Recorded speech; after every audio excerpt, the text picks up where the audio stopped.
መናፍስትም ያለባቸው ሰዎች አሉ በፕሮቴስታንት ውስጥ ነቢያት የተባሉት ላይ ጠንቋይ ቤት የሚሄዱ አሉ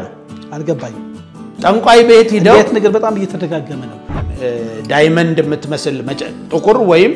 አረንጓዴ ወይም ቀይ ዳይመንድ የምትመስል ቀለበታቸው ላይ ያላቸው ከጠንቋይ ቤት ነው የተሰጣቸው አብዛኞቹ ነቢያት ትልቁ አጋንንት ዛ በእነሱ በኩል ሆኖ ትንሹን አጋንንት ይቆረቁማል ሰዎችን ላሳምኖ ለማምጣት ለቆ ግን አያውቅም በርግጥ ኢሬቻ በዓል አጋንንታዊ ወይ መናፍስታዊ በዓል ነው ተው ይሄን ነገር ይሄ የመንፈስ ቅዱስ አይደለም ሳይኪክ ፓወር ተለማምዶ ነው ያመጣው ነፍሴ ከውስጤ ወጣ ትሄዳለች ይለኛል ማን ነው ታምራት አረቀኝ ወንጌል ብንሰራበትስ ነው እኮ ያለኝ በአፉ በሳይኪክ ፓወር ወንጌል አይሰራም ኢሬቻ የሰይጣን ነው ዛለው ባሙዳም ዛም ያረጉትም ሁሉ የሰይጣን ነው የሚሉት ለምን በር ይዘጋል አዲስ አበባ ህዝብ ኢሬቻ ቀን ፈርቶ እኮ ነው አው ይሄ እኮ በዩኒስኮ የተመዘገበ እኮ ነው ዝም ብሎ ዶክተር ተለሳና ዶክተር በቀለ ስለተቃወሙ የሚቀር እኮ ነገር አይደለም የኦሮሞ ህዝብ እና የአማራ ህዝብ ሁለቱም እንጨት ይወዳል ብሎ ነበር ዶክተር ተለሳ አንዱ ጠርቦ ተሸክሞ ይሄዳል ታቦቱን ነው የሚሉት ኦሮሞ ደግሞ ይዶቅቤ ይቀባል እዛው ከነተ በተተከለበት ነው ያሉት ግን ኦሪጂናሊ አብዛኛው በትግራይ የሚኖረው ህዝብ ከዚህ በፊትም ካንተ ጋር እዚህ ስቱዲዮም በሌላም በየኔታም በየኛም እንደተነተን ነው አብዛኞቹ ከኩሽ ዘርገንድ የተገኙ ናቸው አቶ ሳያስም ሳይቀሩ ኩሽ ናቸው እሳቸው ሴም አይደሉም ማለት ነው እንኳን ኤርትራ ቀርቶ ሱዳንኛ ነበር እኮ አይደለም እንዴ የኦሮሞ ሳይሆን የሸዋ አማራ ነው ኢሬቻ ቄስ ቶሎሳ ጉዲና ግን መናፍስታዊ ሃይማኖታዊ ባህል ነው ብለውታል የነ ዶክተር ቶሎሳ ጢባርቱ ናቸው እነሱ የሚሉት ከአጋንንት መንፈስ የተጸናወታቸው የቤተሰብ ችግር ነው አምጥተው የቤተሰብ ጣጣ አምጥተው የኦሮሞ ባህል ሊያረጉ ነው የፈለጉት ኢሬቻ ተብሎ ስለሚታወቀው ከአጋንንት ጋር የተያያዘ ስርዓት ነው የሚያወሩት ይሄንን አሁን ዶክተር ቶሎሳ ተምረዋል አይደለም በሌላ ነው ዶክተሬታቸው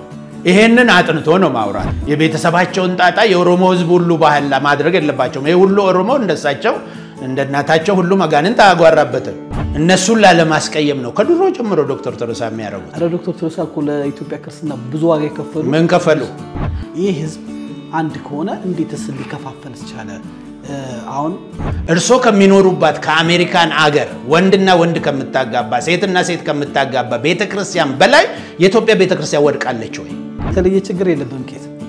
ትግሬና አማራን ጣዖት አምልኮ ያጣላ ሳቸው የተወለዱበት አገር እኮ ወለጋ እኮ 99% እኮ ፕሮቴስታንት ነው ለምን እዛ ሰው ይጫረሳል የቤተሰብ ጣጣ ያለበት የነ ዶክተር በቀለና የነ ዶክተር ቄስ ጉዲና ቄስ ቶሎሳ ጉዲና ምሳሌ ያረጋቸው ሌላም ሰው ስላል እንደ ምሳሌ ባይወድዱ አይ ሳቸውና እነሱ ናቸው ወጥተው ራሳቸው ያሉት እኮ ነው መልስ ሊሰጣቸው ይገባልና ይሄ አባገዳ በሚመራበት ጊዜ አባገዳ ተረክቦ እንዲመራ ሲደረግ የመንግስት እጅም አለ ምንም መናፍስታዊ ነገር ጋር ግንኙነት የለውም ወደ አስተዳደር አመጡት እኮ ሁሉን እንዲያካትት ብለው እኛ ወደ ጣዖት አምልኮ ሰው ገፍተን አናቀም የኦሮሞ ህዝብ በሙሉ ከጣዖት አምልኮ እንዲወጣ ነው የምንፈልገው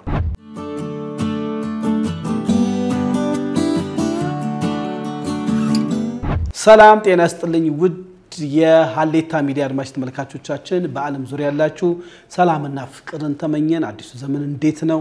ሃሌታ ሚዲያ ለእናንተ ይተቅማሉ ያልናቸውን ከጤና ከተለያየ ከፖለቲካ ከማህበራዊ ግንኙነት እንግዶችን ስቱዲዮአችን እየጋበዝን ወደ እናንተ እያደረስን ነው ዛሬ ደግሞ ያው ሰሞኑን እንደምታውቁት ታላቁ የኢሬቻ በዓል በመላው ዓለም ባሉ በኦሮሞ ማህበረሰብ በዓል ይከበራል ይሁንና ይህንን በዓል በተመለከተ የተለያዩ ሐሳቦች እየተንሸራሸሩኝ ስቱዲዮአችን በዚህ ጉዳይ ላይ እንግዶች እየመጡ ሐሳብ ይሰጣሉ በአለም ዙሪያ ያላችሁ የኛ የሃሌታ ሚዲያ አድማጭ ተመልካቾቻችን እንዲጠራ እውነቱን ማወቅ እንፈልጋለን ባሉን መሰረት ለዚህ ጉዳይ ላይ ትክክለኛ መልስ ይሰጡናል ያልናቸውን ዶክተር ቄስ ግርማ ከብዙ ጊዜ ቆይታ በኋላ አግኝቻቸዋለሁ ዶክተር ቄስ ግርማ በጣም እጅግ አድርጌ አመሰግናለሁ ካንተ ጋር እንግዲህ አንተም ብለ የረጅም ጊዜ ወዳጄ ስለሆንክ ነው ሶሻል ሚዲያ ከኔታ ዩቲዩብ ጀምሮ ከኛ ዩቲዩብ ጀምሮ ከኛ ጋር በጣም ብዙ ሀገራዊ ጉዳይ ላይ በቤተክርስቲያን ጉዳይ ላይ ውይይት አድርገናል ከብዙ ጊዜ ቆይታ በኋላ ስላገኘው በአድማጭ ተመልካቾቻችን ስም እጅግ አድርጌ አመሰግናለሁ እኔም እንደገና ስለጋበዛችሁኝ እና እንድገኝም እግዚአብሔር ምድሉን ስለሰጠኝ እግዚአብሔርን ማመሰግናለሁ እናንተንም ማመሰግናችኋለሁ እግዚአብሔር ይባርካችሁ መልካም ቄስ እንግዲህ ካንተ ጋር ለረጅም ጊዜ በማደርገው ቆይታ እንደሚታወቀው በሀገራዊ ጉዳይ በተለይ ደግሞ ይሄ አንድነትን ለማምጣት ብዙ ታሪካዊ ነገሮች ላይ ስትናገር ስትወያይ አቃለው አሁን ዛሬ ትኩረት የምናደርገው ጠቅላላ አንድ አራት ጥያቄዎች አሉን እሱም የኢሬቻን በዓል በተመለከተ አንድ ዶክተር ሀሌታ ሚዲያ ላይ መተውኛ ጋር የተናገሩት አለ በተጨባጭ ደግሞ ከአመታት በፊት ዶክተር ቄስ ቶሎሳ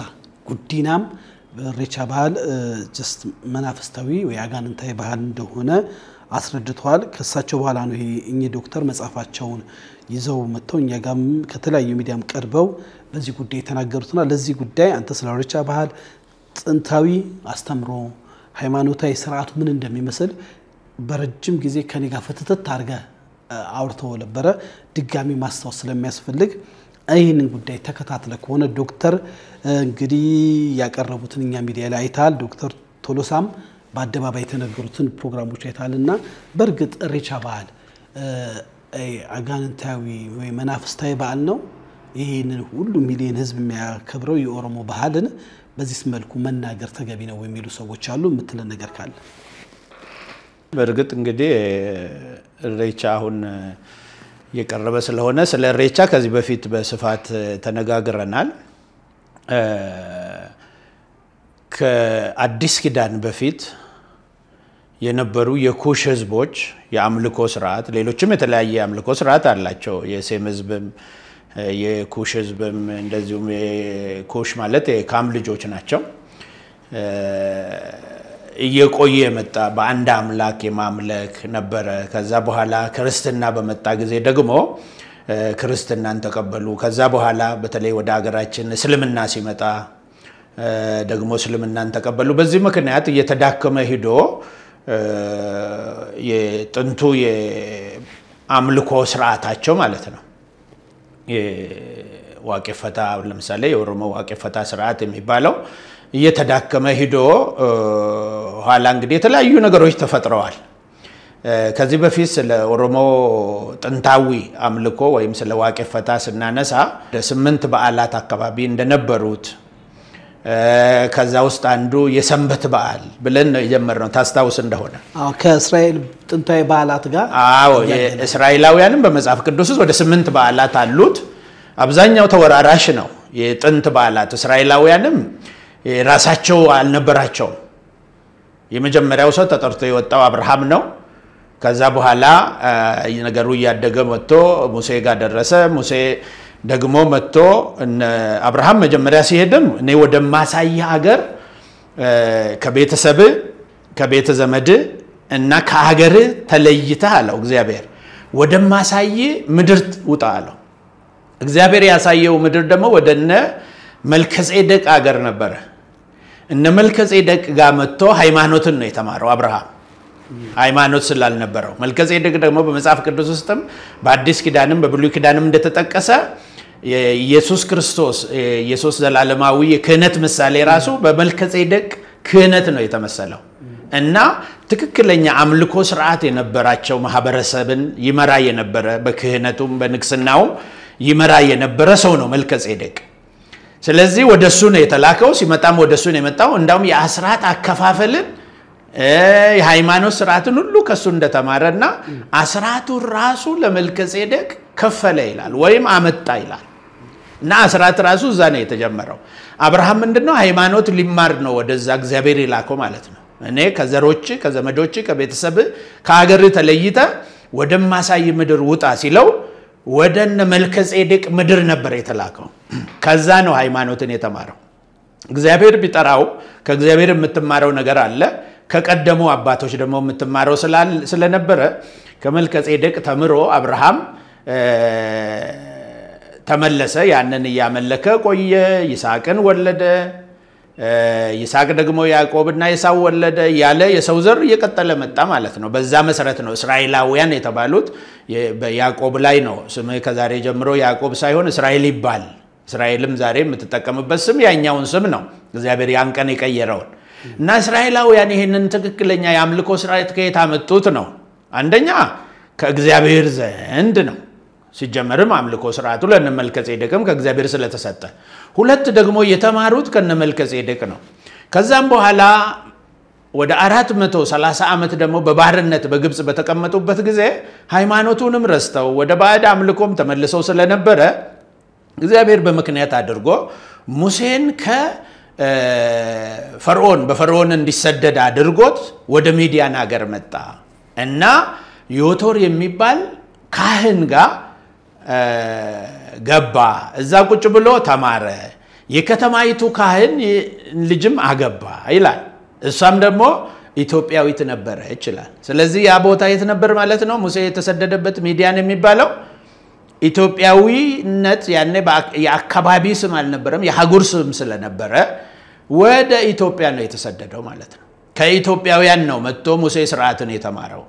40 ዓመት ቁጭ ሲል እኮ ዝም ብሎ አልተቀመጠም ሃይማኖትን ተምሮ ነው ሄደው አሁን ሙሴ ዘፍጥረትን ሙሴ ጻፈ ዘጸአትን ጻፈ ዘሌዋውያንን ጻፈ ዘዳግምን ጻፈ ዘህልቁን ጻፈ አምስቱ የሙሴ መጻሕፍት ምንለው ሙሴ እኮ ዝም ብሎ የሆነ መንፈስ ዲክቴት አድርጎት አይደለም በመንፈስ ቅዱስ ተመርቶ ነው የጻፈው ግን እንትኑን የወሰደው ከየት ነው ትምርቱን ሚዲያን በነበረ ጊዜ 40 ዓመት እሱን ሲቀዳ ነው የቆየው ማለት ነው እግዚአብሔር በተራራ በሲና ተራራ ላይ ተናገረው አለ ከነ ዮቶር ከነ መልከጼዴቅ ደግሞ ዘሮች ከነ ዮቶር የተማረው አለ ማለት ነው እዛ ትምርት ወስዷል ስለዚህ ኢትዮጵያ ከጥንት ጀምሮ የእምነት ወይ ሃይማኖት የካህናት ሀገር ማለት እንችላለን አዎ እና ይህ በተለያየ መንገድ ህዝቦቿ እየበዙ እየሰፉ ጥንት የነበሩ እነ መልከጼዴቅ ዘመንም የነበረ ህዝቡም እየተስፋፋ የኩሽ ህዝብም ብዙ እየሆነ ለምሳሌ የኢትዮጵያ ህዝብ ታሪክ ተክለ ጻዲቅ መኩሪያም በጻፉት ሰው ሁሉ ገበያ ላይ ሊያገኘው ስለሚችል ነው ይሄ መጽሐፍ በጻፉት ላይ ካም ኩሽ ወለደ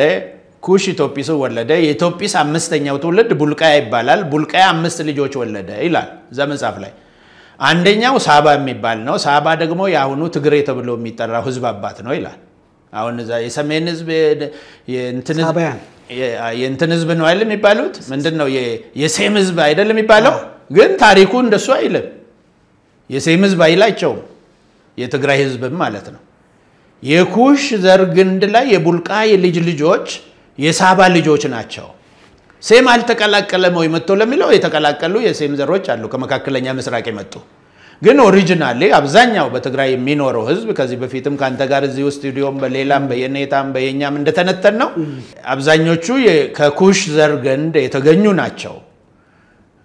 ከዚህ ራሱ አሁን እንግዲህ የትግራይ ክልልን ማንሳት ካስፈለገ ከራያ አንስቶ እስከ አድግራት ያን ያልነው እንዳውም አንድ ክልል መሆን አለበት ያልነው ስለና አቶ ጌታቸው ረዳ ስለነ ጻድቃን ሁሉ አንስተን ነበር እዚሁ አዎ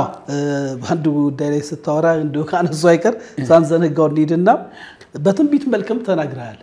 ጌታቸው ረዳ ጻድቃንን ኩሸቲክ ስለሆኑ ያበሯቸዋል ወይንም ደግሞ ያገሏቸዋል የሚል በጣም የሚገርም ነገር ከተናገርክ ብዙ ጊዜ ሆኖታል አሁን ግን ተፈጽሞ ያየን ይመስላል ግን የትግራይ ህዝብ አንድ ማህበረሰብ ነው ተጋሩ ተብሎ ይጣራል ውስጡ ግን ያው ብዙ ማህበረሰብ አለ ለምሳሌ ወደ 10 የሚሆኑ ቤተሰቦች ነበሩ የኢሮብ ዘሮችንም ከቋንቋቸው ከሙዚቃቸው ከብዙ ነገር ያየነው አለ ብዙ ነገር አለ እዛው ሳንገባ ይሁንና ግን በአንድ ካርታ በአንድ መንግስት በአንድ አይነት አመለካከት ያለ ጠንካራ ህዝብ ነው በፖለቲካውም እንዳየነው እና ይሄንን እንዴት ልትናገር ቻልካው ስታያይዘው እንዴት ሊመጣ ቻለ ብዬ ነው አቶ ጌታቸው ረዳንም እና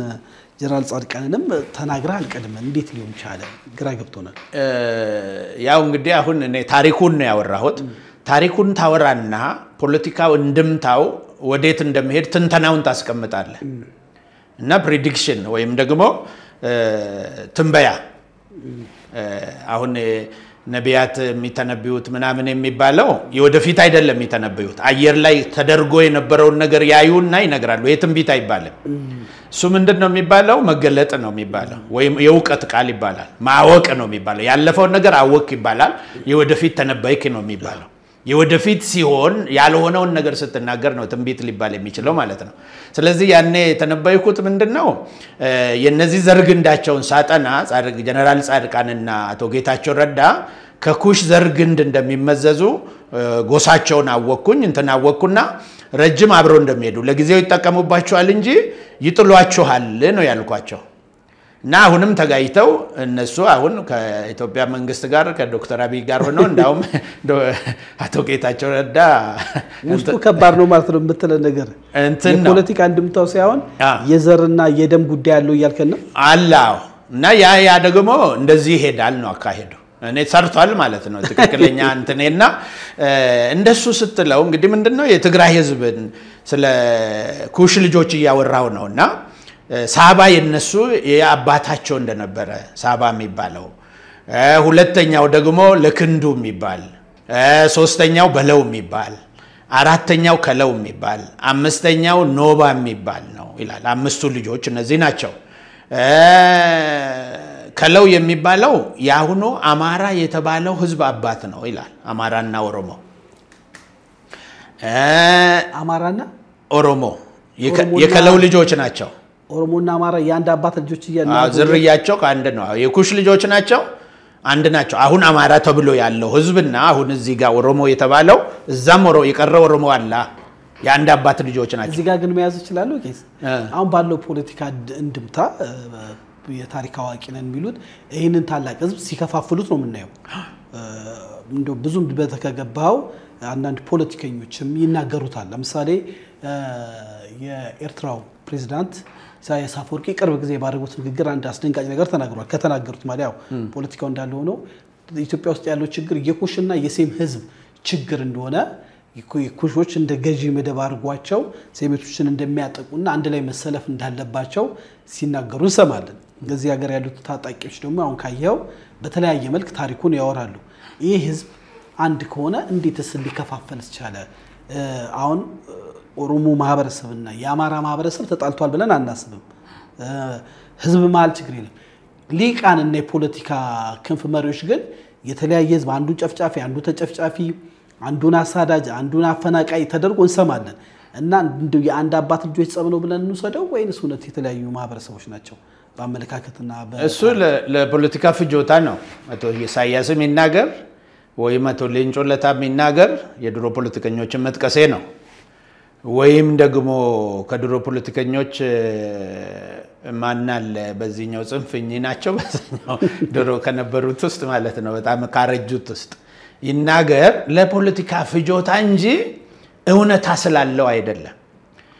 አቶ ኢሳያስም አሁን ማለት የፈለጉት እኛ ሴሞች ነንና ታች ተደራጅተውብናል አይነት ነገር ነው አይደል መልክቱ እቺ ለፖለቲካ ፍጆታ እንጂ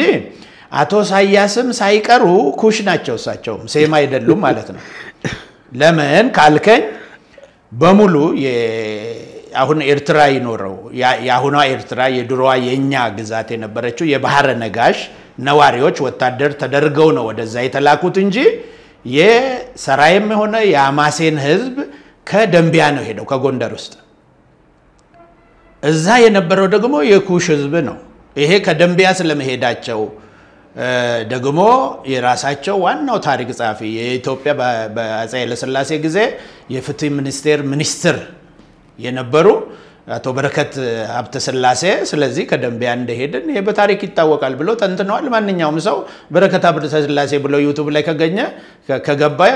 ያገኛል በተለይ ከቴዲ ሪዮት ጋር ያደረጉት ቃለ ምልልስ ላይ በደንብ ነግረዋል ከደምቢያ ነው ይሄን ነው ከጎንደር ውስጥ ነው ይሄን ነው የኤርትራ ህዝብ ከዚህ ነው ሄደው ለምን ከደምቢያ ተላኩ ወታደሮች ነበሩ ዝም ብሎ አይደለም ፈልሰው አይደለም ወደዛ ሄዱት ባህር በር እንዲጠብቁልን ነው የላክናቸው የላኩት አባቶቻችን ማለት ነው እኔ ከወደታቸውኝ እንግዲህ አሁን ብናገር ማለት ነው እዛ ሄደው በቱርክ ውጊያ በጣሊያን በመናምን በተለያየ ፖለቲካ ኢንተረስት በኢኮኖሚ ጉዳይ ባህር በሩን ለመያዝ ለንግድ ተብሎ በነ ኦቶማን ቱርክ ጊዜ ከዛም በኋላ በነ ሞሶሎኒ በነ ምናምን ተቆርጦ እዛ ወደ ላይ የቀሩ ህዝቦች ናቸው ከዛ በቀኝ ግዛት ባውንደሪ አጼ ምኒልክ ፈረሙት በተባለው ስምምነት ወደ ላይ የቀረው ግዛታችን እንጂ ህዝቡም ህዝባችን ነው ግዛቱም ግዛታችን ነው አሰብን ጨምሮ አሁን አሰብን እናስመልስ ብሎ የኢትዮጵያ መንግስት ሲናገር የሰውን እንቀማኮ አይደለም ያለው የራሱ የነበረውን ያለ አግባብ ትንሽ አስቸጋሪ ነገር ተናገርከን ሀሌታ ሚዲያ በአለም ዙሪያ ስለሚታይ ለምሳሌ ኤርትራ ሀገር ሆናለች ሀገር መሆኗን አልተቃወምንም አሁን እኮ ይያልከ ያለው እንኳን አሰብ ኤርትራም በኢትዮጵያ ናት ይያልከን ነው ነው አንድ ነን ሌላ ተኩሳት ነው ብዬ ነው እኛ አሁን እንቀላቅል ምናምን በሚል ሳቢ አይደለም እኔ የማወራው ህዝቡ እነሱም እኮ አምነዋል የሀገር ልዩነት እንጂ ህዝብ ልዩነት የለንም ብለዋል እኮ አቶ ኢሳያስም ሆነ የኛዎቹም ከዚህ ሲሄዱም ባለፈውም በርቁም ጊዜ ብለዋል አንድ ህዝብ ነው ያለው መለያየት አትችልም ይሄን ህዝብ ግን የፖለቲካ ቴሪቶሪ ፈጥረዋል የፖለቲካ ድንበር ፈጥረዋል እንኳን ኤርትራ ቀርቶ ሱዳንኛ ነበር እኮ አይደለም እንዴ እስከ መረዌ ድረስ የኢትዮጵያ ግዛት ነበር የኢትዮጵያ ነገስታት መረዌ ላይ ነው የሚቀመጡት በዚህ ደግሞ ፑንትላንድ ሶማሌ ውስጥ ነበር ሌላኛው የኢትዮጵያ ነገስታት መቀመጫ ከዛ በፌደራል ነው የሚያስተዳድሩት ንጉሱ አንዱ ንጉስ መረዌ ላይ አንዱ ንጉስ ደግሞ ፑንትላንድ ላይ ይቀመጣል ሌሎቹ ነገስታት እዚህ ይቀመጡና በፌደራሊዝም እኛ አዲስ የመጣ አስተሳሰብ አይደለም ለዓለም ያበረከተ ነው የፖለቲካ ገጽ በረከት እኮ ነው ኢትዮጵያውያን ናቸው ኢትዮጵያውያን በጣም የሰለጠኑ እንደነበሩ በፖለቲካውም በመኑ ዲሞክራቲክ ሀገር እንደነበረ ሰው ሲሰደድ ከዓለም ዙሪያ ወደኛ ሲሸሽ እንደነበረ በነብዩ መሐመድ ጊዜ መጡ የሂጅራ ሰባዎቹ የሂጅራ ተጓዦች ወይም ተሰዳጆች እንትን ላይ ቦታ ሰተዋቸው የኛ ሰዎች ሲያሰፍሯቸው ያንንም ያመለክት እኮ ነው አሻራችን የዲሞክራሲ አሻራችን ሃይማኖትን በኩልነት በሃይማኖቱ ሰው ኢትዮጵያ ውስጥ መኖር ይችላል ነበር በዝርያው የተለያየ ዝርያ ማንንም አይጠይቀውም ከመካከለኛ ምስራቅ የሳው ዝርያው ተሰደው ሲመጡ እንደገና ደግሞ ከጋዛ አካባቢ ሲመጡ ነገደ ዮቅጣኖች ሲመጡ ተቀብላ ኢትዮጵያ አስተናግዳ አሁን ትግራይ አካባቢ ኤርትራ ውስጥ ያሉት አድዋ አካባቢ የሰፈሩት አሁን ከኢትዮጵያ ህዝብ ጋር ተቀላቅለው አንድ ሆነው ከዛ ይመጣና ተቀብለን ያስተናገድናቸው ናቸው የሴም ዘሮች የተባሉ ማለት ነው ይሁንና የኩሽ ልጆች የሚባሉት የራሳቸው የአምልኮ ስርዓት የነበራቸው ናቸው አዲስ ኪዳንም ከመምጣቱ በፊት ጥንትም በትክክል እግዚአብሔርን ሲያመልኩ የነበረ ክህነታቸውን የአዲስ ኪዳን ነቢያትም ማነው ሐዋርያትም ሆነ የብሉይ ኪዳን ነቢያት ያደነቁት ነው በአዲስ ኪዳንም የዕብራውያን መጽሐፍ ጻፊ ስለ ኢየሱስ ክርስቶስ የዘላለም ክህነት ሲናገር እንደ መልከጼዴቅ ክህነት ብሎ ነው ምሳሌ እንኳን ይወሰደው መልከጼዴቅ እነዛ የጥንት ኢትዮጵያውያን የነበሩ ናቸው ማለት ነው ስለዚህ አንድ አምላክ ማምለክ ማለት ከዛ ነው የመጣው እንግዲህ እነዚህ አሁን ኦሮሞ ጋር የቀረው አሁን ኢሬቻ የኦሮሞ ይባል እንጂ ባለፈው አቻሜለ ታምሩ የሚባል ታዋቂ ታሪክ ተመራማሪ ኦሮሞ ብቻ አይደለም እሱ የተናገረው በፖለቲካ እንደምታው ነው እኔ በፖለቲካው ሳይሆን ከታሪክ እንደምታው አንፃር ላውራልህና የኦሮሞ ሳይሆን የሸዋ አማራ ነው ኢሬቻ ኦሮሞ ቀምቶት ነው ያለው ኦሮሞም አልቀማው እውነት እሱ እንዳለውም አሁን ያልከን ያለን ኢሬቻ አማራ ባህል ነው ወይ የአማራም ነው ኮይ ብሎ የሚከራከረው ስለዚህ የአማራም ነው አማራ ብቻም አይደለም ያኔ ኩሽ ልጆች ሆኖ ኢሬቻ ማለት እኮ የምስጋና በዓል ማለት ነው የመከር በዓል በእስራኤላውያን 8 በዓላት አሉ ከ8 በዓላት ውስጥ አንዱ የመከር በዓል ነው የመከር መክተቻ በዓል ማለት የምስጋና ነው መከር በሚሰበሰብበት ወቅት ላይ የመከሩ መጀመሪያ ከመቅመሳቸው በፊት ለእግዚአብሔር የምስጋና የበኩራት መከር የበኩራት የምስጋና ያመጣሉ ለእግዚአብሔር መስዋዕት ያመጣሉ ከዛ ይበላል ይጠጣል ያመሰግናሉ ልክ እንደዛው የኢሬቻ በዓልም የመከር መክተቻ በዓል አይነት ምስጋና ሰዓት ነው የምስጋና ጊዜ ነው በዚህ አሁን ኢሬቻ በሚከበርበት አካባቢ በጥንት ኢትዮጵያ አዝመራዎች ሁሉ የሚደርሱበት ነው ሼት እህሎች የሚደርሱበት በቆሎ የሚደርስበት በታሪክ መጽሐፉ ላይ በሚያደርገው ቃለ መጠይቅም አንበብ አድርጌ ያለው ሆራ አርሰዲ ላይ የአማራ ማህበረሰብ የምስጋና ፕሮግራም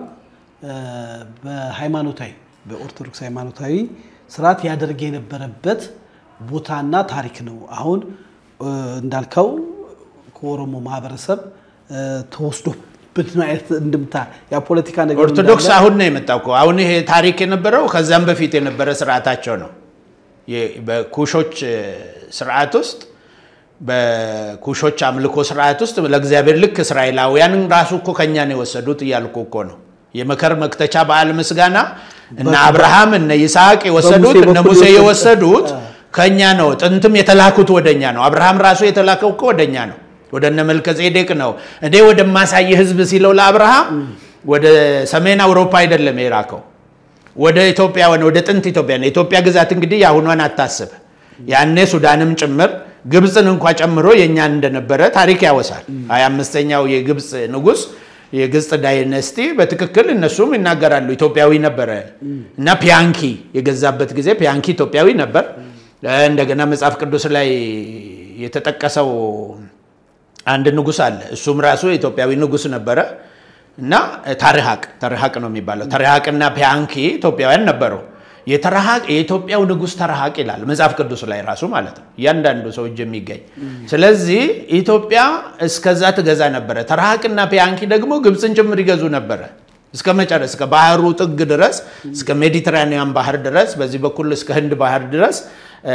ይመሩ ነበር የኢትዮጵያ የቀድሞ ግዛት እንደዛ ነው ተሻገሮም ራሱ የመን ውስጥም እስከዛ ሁሉ ይገዙ እንደነበረ ጥንት ታሪክ ያወሳል አሁን እንግዲህ በፖለቲካ ብዛት የሰው ልጅ እየበዛ ሲሄድ እየተጋጨ ሲሄድ እየተጣላ ሲሄድ በብዙ ሴራ እየተቆራረጠ ቋንቋውም ደግሞ እየተራራቀ ቋንቋውም እየሰፋ እየተቀያየረ ነው ሄደው ለምሳሌ የኦሮሞ ቋንቋ ራሱ ወለጋ የሚነገርና በኦሮና የሚነገር አንድ አይደለም አሁን ነው ትንሽ ወደ መሃል እየመጣ ያለው እንጂ ወሎ ውስጥ የሚነገረው ኦሮምኛ እኔ አሁን ድሮ በሰፈራ ጊዜኛ አካባቢ መጣው ኦሮምኛ ነው የሚያወሩት አንድ ቃል እንጂ መስማት አንችልም በጊዜ ብዛት ተተራርቋል ቋንቋው ራሱ ማለት ነው ልክ እንደዚሁ ሌሎችም ቋንቋዎች እንትን ይያሉ ቋንቋ ላይ መጣሉ ከመስመራችን እንዳናውጣ እሬቻ በዓል ወቅታዊ ጉዳይ ላይ ነው ጥንታዊ በዓል ነው የመከር በዓል ነው እያልከን ነው ከአማራ ማህበረሰብም ያከብረው የነበረ ያው በጊዜ ብዛት በታሪክ ኦሮሞ ማከበረው የሚለው ነገር እየተወያየን ከሆነ አንድ ላይ ያከብሩ ነበር እሱ ብቻ ሳይሆን አሁን አፍሪካ ውስጥ የባንቱ ጎሳዎች አሉ ባንቱ ራሱ ያከብራል ይሄ የገዳም ስርዓት አለው እሬቻም አንድ ላይ ያከብሩ ነበር ሌሎች ሃይማኖቶች ከኋላ እየገቡ ሲሄዱ እየተረሳ ይሄደ ነው ይሄ መከር በመጽሐፍ ቅዱስ አርጎ ሲመጣ ደግሞ የመከር መክተቻው በዓል የእሬቻ እንግዲህ ሁለት ጊዜ ነው ቀደም እንዳልኩት የዚህ የመልካ እሬቻ የሚባል አለ መልካ ማለት ወንዝ ማለት ነው የተራራ እሬቻ ጋራ ወይ እሬቻ ቱሉ የሚባል አለ እሱ ደግሞ መጋቢት አካባቢ ነው እነዚህ ሁለቱ ነገሮች የሚደረጉት መቼ ነው ያኛው አርፋሳ ይባላል አርፋሳ ማለት በልግ ዝናብ ሲመጣ ለመለማመን ነው ይሄኛው ደግሞ ዝናቡ ትቶ ሲሄድ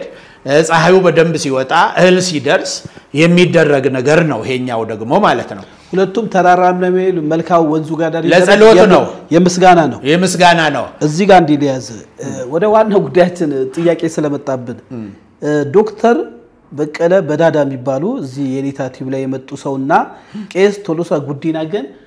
መናፍስታዊ ሃይማኖታዊ ባህል ነው ብለውታል